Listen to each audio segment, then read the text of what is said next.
श्री महाप्रज्ञ गुरवे नमः। जिसके सांसों में रहता है शाश्वत शांति का स्पंदन, उस महाप्रज्ञ को वंदन, उस महाप्रज्ञ को वंदन। सत्य अहिंसा अनेकांत को अर्पित जिसका तन मन, उस महाप्रज्ञ को वंदन, उस महाप्रज्ञ को वंदन। जिसके सांसों में रहता है शाश्वत शांति का स्पंदन, उस महाप्रज्ञ को वंदन, उस महाप्रज्ञ को वंदन।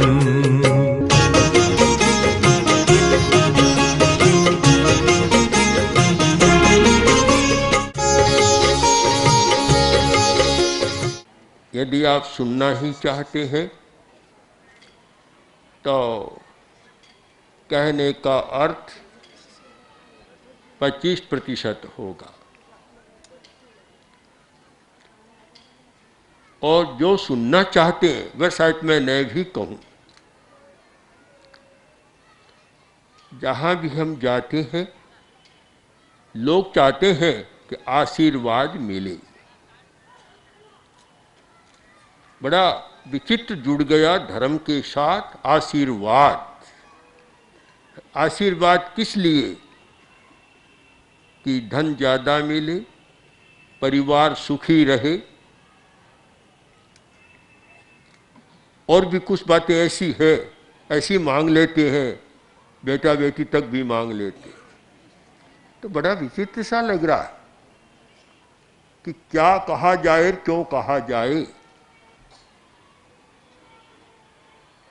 अगर हम धर्म को समझने का प्रयत्न करें तो आशीर्वाद की बात गौण हो जाती है।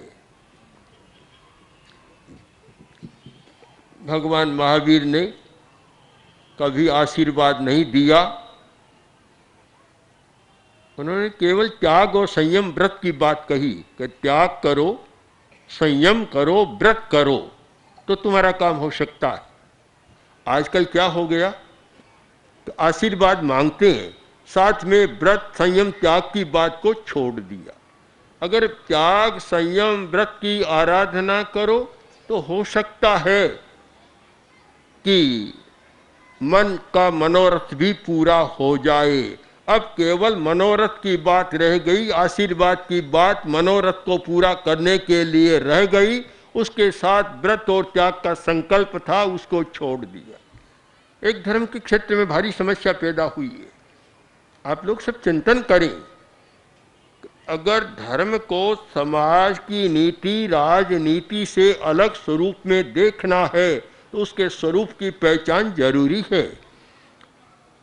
एक छोटा सा वाक्य महावीर वाणी का अगर याद रहे, मैं समझता हूँ इतना सुंदर वाक्य है, धम्मो मंगल मुक्तित्थम अहिंसा संयमो तव।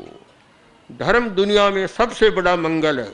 मंगल बहुत सारे माने जाते हैं, सबसे बड़ा मंगल है। कौन सा धर्म?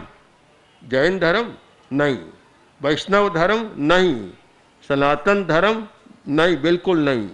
तो क्या इस्लाम धर्म नहीं, ईसाई धर्म नहीं, तो कौन सा धर्म? ये नाम छोड़ दो, विशेषणों को छोड़ो। अहिंसा धर्म, अहिंसा संयमो तवो। धर्म के 3 स्वरूप बतला दिए, अहिंसा धर्म, संयम धर्म और तपस्या धर्म। बस यह धर्म, न किसी संप्रदाय की जरूरत, न किसी विशेषण की जरूरत, न किसी उपाधि की जरूरत, कोई जरूरत नहीं। अहिंसा बहुत बड़ा धर्म है, सबसे बड़ा मंगल है। हमने 2 वर्ष की यात्रा में अनुभव किया कि अहिंसा का नाम आते ही अमंगल मंगल में बदल जाता है। न जाने कितने अनुभव ऐसे हुए हैं। हम लोग अहिंसा पर विश्वास नहीं करते। अहिंसा की बात करते हैं क्या कि किसी को मत मारो, या मरता हुआ तो उसको छुड़ा दो या बचा दो, बस हमारी अहिंसा समाप्त। मैं समझता हूँ अहिंसा की ये बात पूरी नहीं है। ये तो बहुत छोटी बात है। मूल बात तो यह है कि हमारे व्यक्तिगत जीवन में अहिंसा का अवतरण हो, हमारा कसाय कम हो, हमारा राग द्वेष कम हो, हम किसी के साथ अन्याय न करें, किसी का शोषण न करें, किसी का गला न काटें, नैतिकता के साथ काम करें, अनैतिक व्यवहार न करें, तो अहिंसा का अवतरण जीवन में हो सकता है।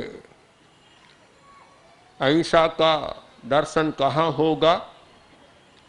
आज हमें धूले के बाजार में खूब घुमाया गया, शायद सैकड़ों या हजारों दुकानें बीच में आ गई होगी। अगर अहिंसा का दर्शन करना हो, धर्म का दर्शन करना हो, तो बाजार में होना चाहिए।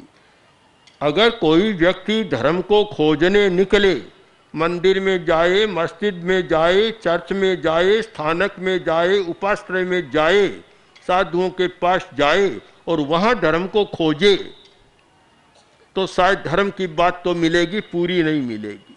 धर्म की पूरी बात तो बाजार में मिलेगी। कब बाजार में धर्म कैसा चल रहा है। जब धर्मस्थान में जाते हैं तो सब बीतराग जैसे बन जाते हैं, एकदम बीतराग, ऐसी मुद्रा में रहते हैं कि आचार्य तुलसी के शब्दों में प्रहलाद भक्त से भी बढ़कर, ऐसे भक्त बनते हैं कि प्रहलाद भी छोटा पड़ जाता है उनके साथ। और जब कर्मस्थान में आते हैं, दुकान में आते हैं, तो फिर क्या कहना चाहिए, चेहरा बदल जाता है, आकार बदल जाता है। फिर अहिंसा की बात कैसे समझ में आई? आज मेरे सामने एक व्यक्ति आए, इनकम टैक्स कमिश्नर, तो उन्होंने कहा कि यहाँ कारी भी साथ में लाया हूँ। मैंने कहा रेड का तो नहीं लाया हो ना, कम से कम रेड डालने तो नहीं आए हो क्या? वह भी बड़ी हिंसा है, लोग घबरा जाते हैं, घबराते हैं। हमें हिंसा और अहिंसा के तात्पर्य को ठीक समझना है। हमारी अहिंसा की यात्रा मारो मत मारो इस उद्देश्य के लिए नहीं थी। वह सब जानते हैं, हर आदमी जानता है मारना अच्छा नहीं, हिंसा है, न मारना अहिंसा है, सब जानते हैं। हमारा तो तात्पर्य था कि हिंसा के कारणों पर विशेष चिंतन किया जाए, कारणों की खोज की जाए कि हिंसा आदमी क्यों करता है, हिंसा क्यों बढ़ रही है, यह आतंकवाद क्यों बढ़ रहा है, उग्रवाद क्यों बढ़ रहा है, और हिंसा का भय व्याप्त क्यों हो रहा है। हर जगह बस में बम विस्फोट क्यों हो रहा है, ट्रेन में बम विस्फोट क्यों हो रहा है, बाजार में बम विस्फोट क्यों हो रहा है। एक असामाजिक कार्य आदमी क्यों कर रहा है। इन कारणों पर विचार किए बिना हम हिंसा और अहिंसा के तात्पर्य को समझ नहीं पाएंगे। हमारा दृष्टिकोण थोड़ा विशाल बनना चाहिए, उदार बनना चाहिए, और सत्य की शोध परख हमारा दृष्टिकोण होना चाहिए। अगर केवल रूढ़िवाद की भाषा में हम हिंसा और अहिंसा की बात करते रहेंगे तो शायद हिंसा बढ़ती चली जाएगी और उसका कहीं अंत नहीं होगा। आपने ये जान लिया, अहिंसा यात्रा के दो उद्देश्य निर्धारित किए गए थे। अहिंसक चेतना का जागरण, हमारी चेतना जागृत हो, और दूसरा नैतिक मूल्यों का विकास। दो तो शब्दों में है, तात्पर्य में मैं एक मानता हूँ। अहिंसा के बिना नैतिकता का विकास नहीं हो सकता। जिसमें करुणा नहीं वह कभी नैतिकता का व्यवहार नहीं कर सकता, और नैतिकता के बिना अहिंसा का विकास नहीं हो सकता। दोनों में परस्पर संबंध है, दोनों को हम अलग नहीं कर सकते। हमें आज इस वैज्ञानिक और बौद्धिक युग में हिंसा और अहिंसा पर एक गंभीर विमर्श करना चाहिए, चिंतन करना चाहिए कि समाज में क्या हो रहा है। अगर आप सोचें कि हिंदुस्तान और पाकिस्तान की सीमा पर हिंसा हो रही है, युद्ध की तैयारियां हो रही थी, और अब सीमा पर एक शांति का वातावरण भी बन गया। मैं आपसे पूछना चाहता हूं कि सीमा पर तो युद्ध चल रहा था, संघर्ष चल रहा था, गोलीबारी चल रही थी, हिंसा हो रही थी। क्या धूलिया के बाजार में बिना शस्त्र, न तोप, न मोर्टार, न राइफल, कोई भी शस्त्र नहीं, आधुनिक शस्त्र नहीं, फिर भी बाजार में हिंसा होती है या नहीं होती? अगर आप यह उत्तर दे कि धूलिया के बाजार में कोई हिंसा नहीं है, तो मैं मानूंगा धूलिया शहर शायद हिंदुस्तान का पहले नंबर का शहर है जिसके बाजार में कोई हिंसा नहीं होती। आपने केवल मारने को हिंसा क्यों मान लिया? मिलावट क्या हिंसा नहीं है? किसी को धोखा देना हिंसा नहीं है? क्या झूठा तोलमाप करना हिंसा नहीं है? शायद नहीं मान लिया। और बहुत सारे लोग कहते हैं हम हिंसा नहीं करते, पानी भी छान कर पीते हैं। पर एक कहावत है राजस्थान में चलती है कि पानी तो छान कर पीते हैं, लहू अनछना पी जाते। सारी हिंसा है। जब तक हिंसा के इन सारे प्रकारों पर हम विचार नहीं करेंगे तो हमने अहिंसा के एक पल्ले को तो पकड़ लिया, शेष को छोड़ दिया। हमें ध्यान देना है। हमारी दो नीतियां महावीर की वाणी में मिलती है और भी अनेक धर्मों की वाणी में मिलती है। दो नीतियां, एक मूल स्पर्शी और एक पत्र स्पर्शी। एक मूल को छूने वाली नीति और एक पत्तों तक पहुंचने वाली नीति। एक दीर्घकालीन नीति, लॉन्ग टर्म में हम सोचें, और एक अल्पकालीन शॉर्ट टर्म की नीति। जब आदमी शॉर्ट टर्म की नीति से काम लेता है तो वह हिंसा को पनपने का मौका मिलता है, और जहां लॉन्ग टर्म की नीति को अपनाता है वहां अहिंसा को विकसित होने का अवसर मिलता है। हम लोग थोड़े में, संक्षेप में सब कुछ चाहते हैं कि थोड़े में हो जाए। एक दिन ऐसा धंधा करें, धोखा दें, एक दिन में मालो माल बन जाएं। आखिर हिंसा भी बढ़ेगी और मालो माल भी नहीं बनेगा, प्रतिक्रिया दूसरी हो जाएगी। ये जो हिंसा का विचार, चाहे इसको कह दो अनैतिकता का विचार, समाज में काफी व्यथा और दुर्व्यवस्था पैदा कर रहा है। आप अहिंसा को समझना चाहें तो मैं समझता हूं कि अहिंसा की एक सुंदर आचार संहिता है अणुव्रत। अणुव्रत की आचार संहिता जिसका प्रवर्तन आचार्य तुलसी ने किया था। अणुव्रत की आचार संहिता पूरी की पूरी अणुव्रत की अहिंसा की आचार संहिता है। वहाँ पहला व्रत है, मैं अनावश्यक हिंसा नहीं करूँगा, या संकल्पजा हिंसा नहीं करूँगा। आज समाज में वही चल रहा है। यह जो खाने पीने में, खेती बाड़ी व्यापार में हिंसा होती है, एक सामाजिक प्राणी छोड़ नहीं सकता। पर आज तो संकल्पजा हिंसा, और हिंसा भी इतनी बड़ी हिंसा कि घोटाला और महाघोटाला करने वाली हिंसा। हिंदुस्तान का चरित्र क्या हो गया पता नहीं। यहाँ के लोग क्या सोचने लग गए कि घोटालों में ज्यादा रस हो गया।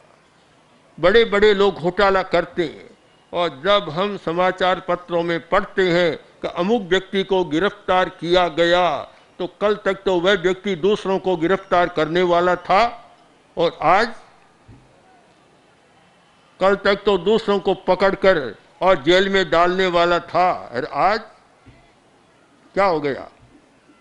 एक शर्म की बात होती है कि इतने बड़े बड़े अधिकारों पर जाकर भी आदमी जब ऐसा होता है तो एक सचमुच चिंतन का प्रश्न समाज के लिए और राष्ट्र के लिए बड़ा चिंतन का प्रश्न है। मुझे नहीं पता हमारे बड़े बड़े लोग जो सत्ता पर आसीन है, सत्ता के शिखर पर बैठे हैं, वे इस प्रश्न को गंभीरता से लेते हैं या नहीं लेते हैं।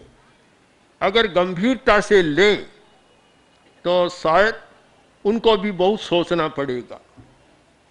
जो हिंदुस्तान अहिंसा, नैतिकता, धर्म, आचार, सदाचार के लिए एक प्रथम नंबर था और जिसने गौरव का पद पाया था, जगत गुरु होने का पद पाया था कि हिंदुस्तान विश्व का गुरु है और यहाँ आकर लोग आचार सीखें।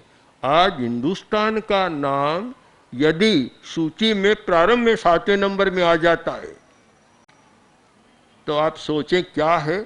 फिर हम क्या धर्म की बड़ी बड़ी बात करें, भक्ति करें, पूजा पाठ करें, धर्म का गुणगान करें, अहिंसा का गुणगान करें, सब कुछ करें और सारे आंख खोल कर देखें तो क्या होगा। हमें यह खरगोशी वृत्ति नहीं अपनानी चाहिए। खरगोशी वृत्ति एक होती है कि खरगोश बहुत होशियार भी होता है और जब देखता है कि कोई शिकार करने आ रहा है, लोमड़ी आ रही है और कोई हिंसक प्राणी आ रहा है, तो वह अपने घुरी के बुल में जाकर बैठ जाता है और एक काम करता है कि अपने आंख पर हाथ दे लेता है। कान बड़े होते हैं, कान आंख पर दे लेता है और वह सोचता है मुझे कोई नहीं देख रहा है। आखिर शिकार करने वाला तो पहुंच जाता है, पकड़ लेता है। ये आंख मिचौनी नहीं होनी चाहिए। हमारी अहिंसा यात्रा का एक उद्देश्य रहा कि जहाँ जाएं जनता को भी चेताएं और बड़े बड़े लोगों को, चाहे सरकारी अधिकारी हैं, मंत्री हैं, उनके सामने भी ये बात प्रस्तुत करें कि आप खरगोश का काम न करें कि कानों को आंख पर देकर आंख मिचौनी नहीं करें, किंतु हिंदुस्तान का आज रूप क्या है उस पर विचार करें।